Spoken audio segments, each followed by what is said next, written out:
We'll move on to our next story now. A boat fire in Port Washington. 2 boats burst into flames and sank in Manhasset Bay off Long Island's Port Washington, according to authorities. This was on the 22nd of January, so a couple of days ago. Port Washington Fire Department responded to a fire with mutual aid departments in the village of Manor-Raven, and they said it was in single digits, which temperatures that is, and I would imagine that's in Fahrenheit as well, because they work in Fahrenheit in the US, don't they? The fire engulfed a 43-foot marine trader boat in the early hours of Wednesday, and then spread to a 42-foot post boat in the adjacent berth, the Port Washington Fire Department said in a statement.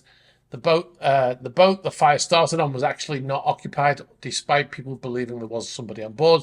But one of the other vessels that actually caught fire, there was somebody on that vessel, and apparently was suffered from smoke inhalation, had to be treated in hospital. As you can see from the photos supplied by the fire department, there was a massive fire which engulfed those vessels.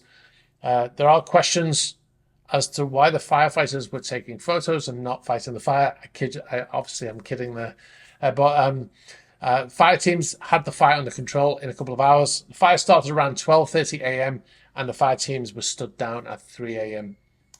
So if you're not from the US, you might be forgiven for thinking that Port Washington is something to do with Washington, D.C. or Washington State even.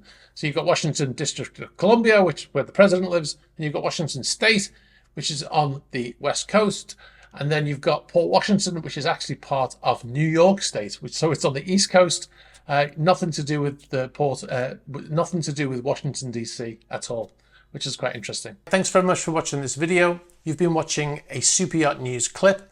If you'd like to see the full unedited Super Yacht News video, you can click on the link over here.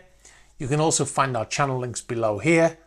And if you'd like to see more shorter videos like this one, be sure to subscribe to this channel.